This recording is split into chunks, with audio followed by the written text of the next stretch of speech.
Hey y'all, before we get rolling, if you run a nonprofit, this is for you. Comfy Stone just released a free 90-day donor retention checklist to help you keep more donors through authentic storytelling. Get your copy at comfystone.com/checklist or click the link in our show notes. Now let's dive into this week's episode. Missions by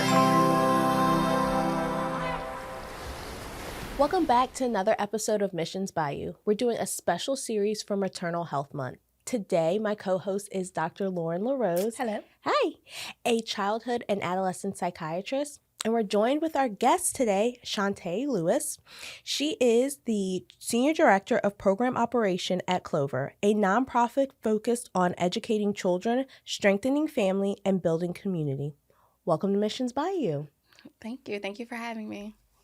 So I'm pretty familiar with Clover. Mm-hmm. You guys serve the whole family. But today I really want to talk about Parents as Educators program. Mm-hmm. What does that service provide? So our Parents as Educators program is a component of our Head Start program. So Head Start has a variety of models in which you can deliver services, be it center-based, home-based, or through partnerships. Clover does all three, and our Parents as Educator program is our home-based program. And that program essentially provides parents with the tools to be their child's first teacher. So we have teachers that go into the home with a curriculum and kind of use household items to help parents educate their children. A component of that is our maternal health piece, which we also serve pregnant moms. So we've done that since we became a grantee in 2015. However, we've kind of expanded that program because we had teachers really counseling parents on their pregnancy and postpartum. Mm-hmm. And it was like that wasn't the best model. So we decided to kind of translate to a community model. So we involved Healthy Start, WIC, as well as nurses and doulas to provide prenatal care and postpartum care to moms in our program. Okay. Makes sense. That is so cool.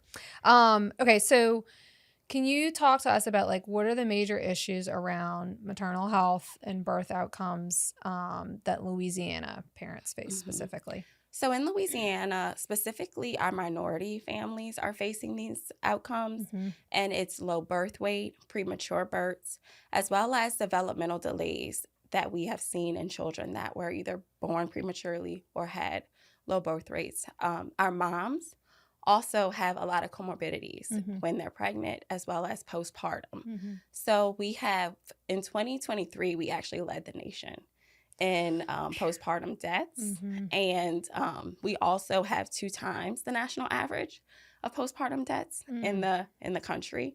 So 37 out of 100,000 births result in a death in our state. Wow.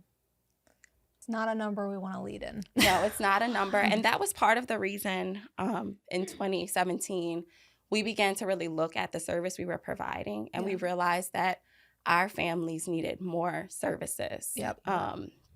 So we looked at the data. We saw that our families, we had 50% of our families were being born, our babies were being born prematurely that were in our Parents as Educators program. Wow.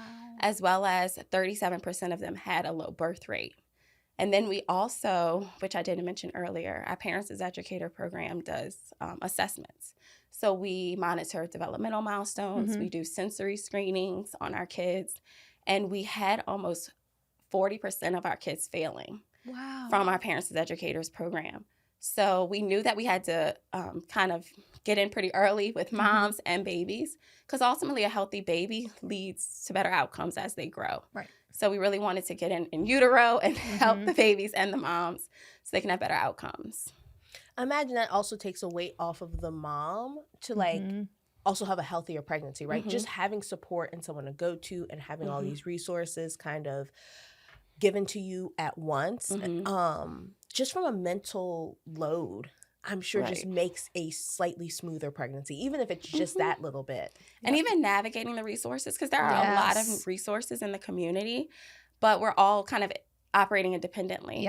So with this, we really said we partnered with New Orleans Healthy Start as well as Crescent City Family Services in Jefferson Parish, who provided Healthy Start, and WIC services. And we were looking at one intake. So if we get a family in our Parents as Educators program, we're going to automatically enroll them into Healthy Start and WIC. So it was less of a burden for the mom having to navigate those resources, fill out multiple applications. It was kind of a one-stop shop. Yeah. Our parents also talked a lot about a gap in services. So we know you have your baby, 6 weeks, you go to your doctor, and that's kind of the end of the mom's health services. Of course, you have your pediatrician, they'll answer questions. But our moms, we know, had a lot of comorbidities. They had a lot of health challenges during the pregnancy. And what they were telling us was, after my 6-week visit, my provider, my primary care provider, won't really handle the illnesses or the diseases that came with my pregnancy. So there was like a missing piece. Right? I never thought of that. Like, you've gone through this huge life change on your body, and there is, after 6 weeks, it's like, all right, back to your normal wellness visit every year. Right. Yep. And so that's when we really emphasize. So our program, the nurses follow the moms for 3 months postpartum. Wow. As well as they have access to a doula who can help with breastfeeding, you know, if the baby has colic, those things that, even though you can talk to your provider, but a lot of our moms feel more comfortable because this doula has been with them through their pregnancy, was probably at the birth. And so they really develop that relationship. And it's also someone that looks like them. So their provider might not look like them, can't relate to their socioeconomic status and things like that, but their doula can. So that's important as well.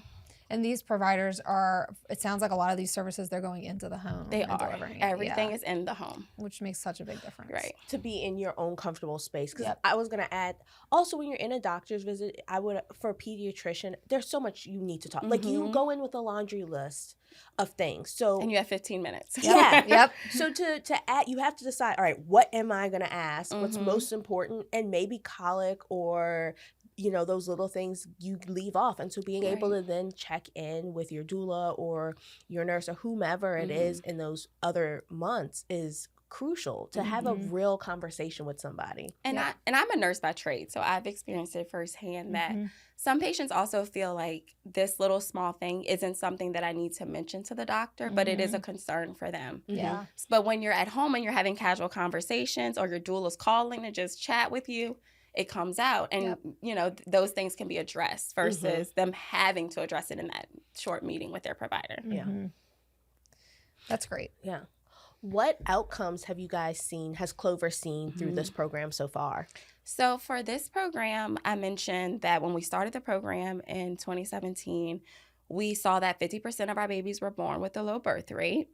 And in 2024, that was the last time we really looked at the data extensively.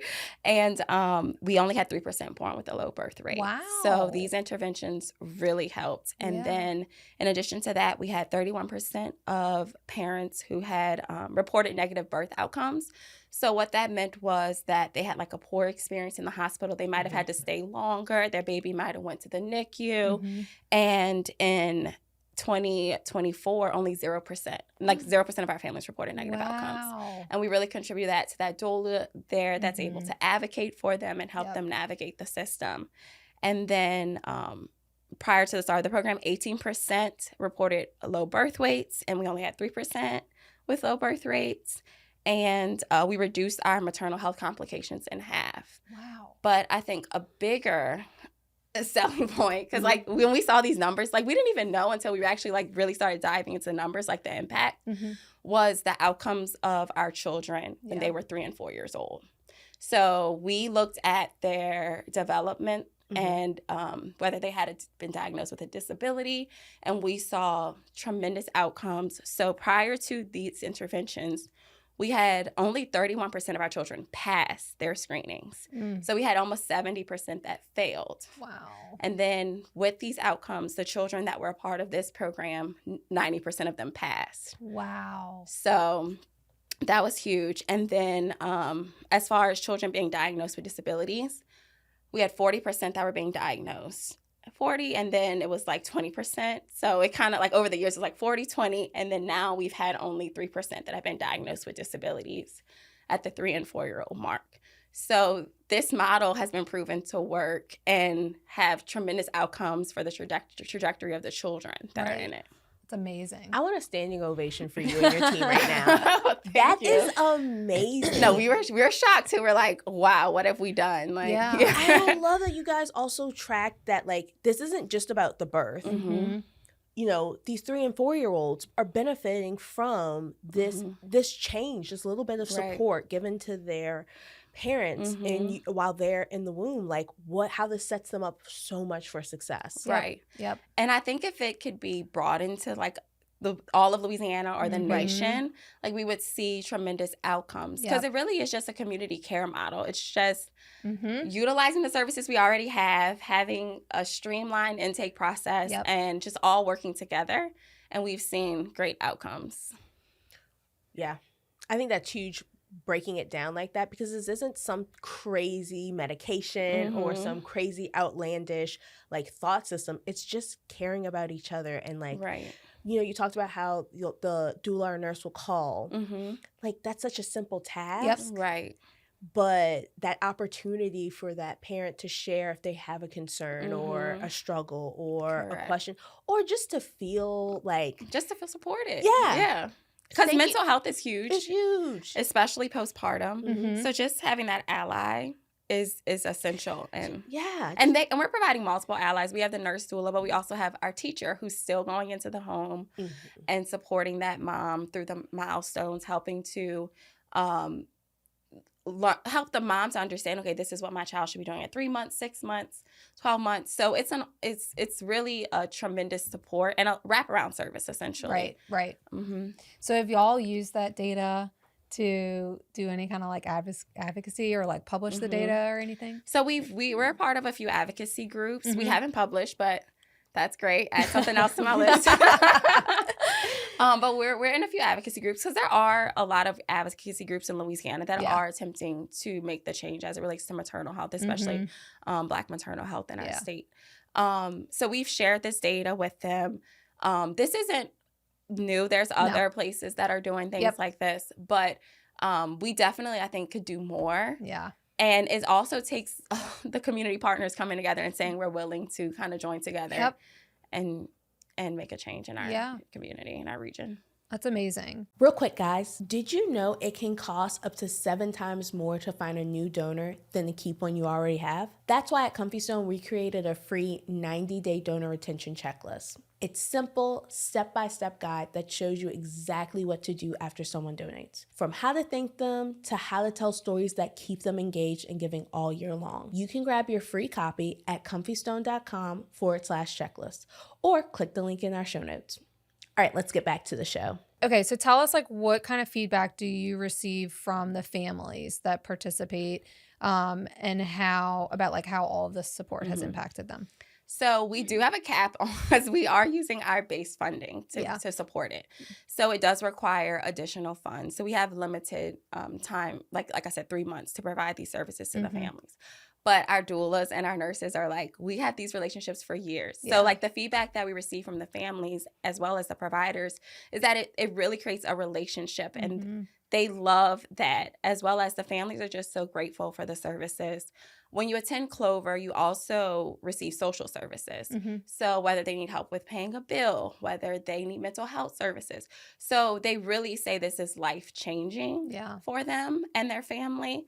And we have them coming back. So we'll see families over and over again because they really feel the support there. And that's something we're really proud of. That's amazing. So how do you hope that Clover's maternal health programs expand to serve more families? So we have a cap, so we can only service 80 families. And some of them are not pregnant moms. Some of them are just 0 to 3 in this group. Okay. So the hope would be that we could obviously impact more families in the community. And we've tried through our partnerships with WIC and Parents Educators. So we provide them with some of our curriculum so they can share with the families that are enrolled in their program. But really, we would love to see more funding be allocated with the advocacy fees. So where we could provide more services to more families, because it's clearly a need in our community. I think everyone's aware that it is a need and something we need to address. Yep. And how do these families find y'all, or how do they end up with you? So a lot of it is word of mouth. So Okay. some families will refer other families, as well as Clover has been a staple in the community for years. Mhm. We've been a part of the community for well over 130 years. So families know us and the services we provide for our center-based programming. That's what we're really known for. Mhm. So sometimes they'll come in as looking for center-based seats, and we'll offer the Parents to Educators program, which they're unaware of. And then referrals within the community. Our community partners typically refer to us. What was the other program you mentioned that they come in looking for? Our center-based Head Start programming. Oh, okay, yes.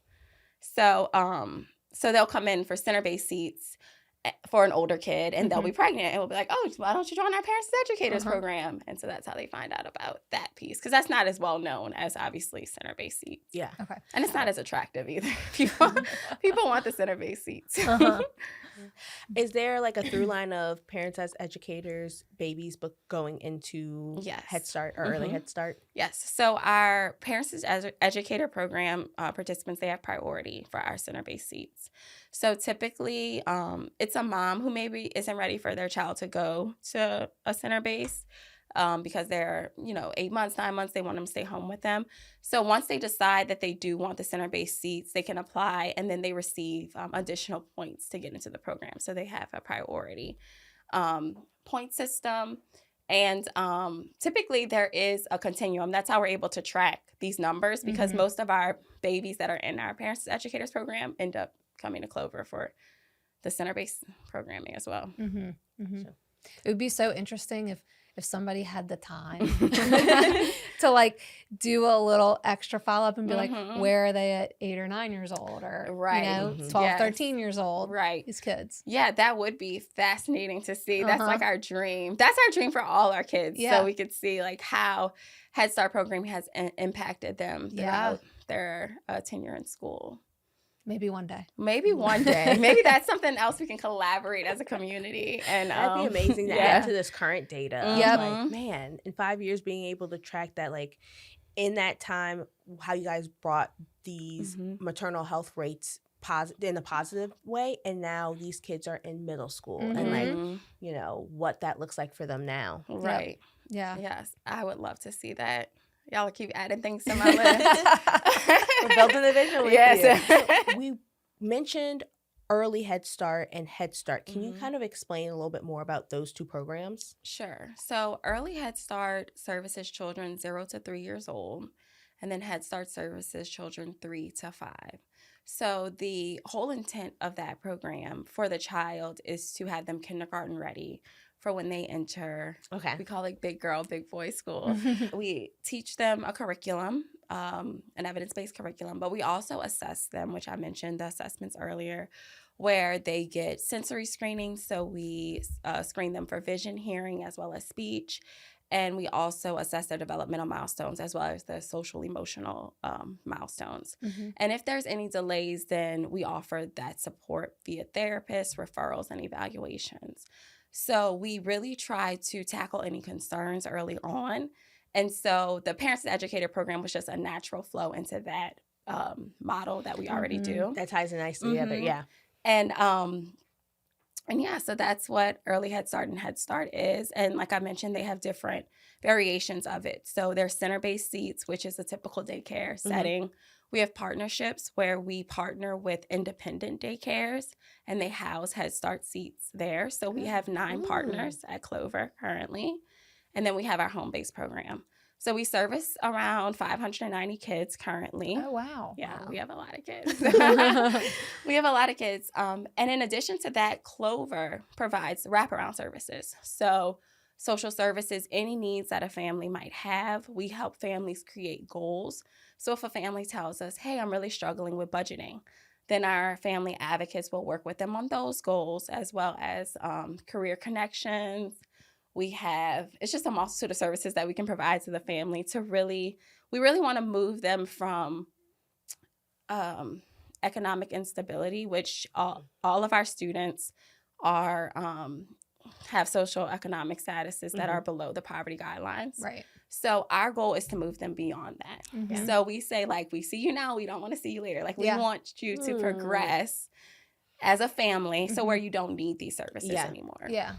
Yeah, that's amazing. And it's so nice that y'all have everything connected, you know, because like you said, it's like there are resources out there, but it's hard for families to access each individual resource on their own. That's overwhelming. It's overwhelming. It's hard to navigate. And we know that there are social determinants that those families are dealing with beyond just poverty.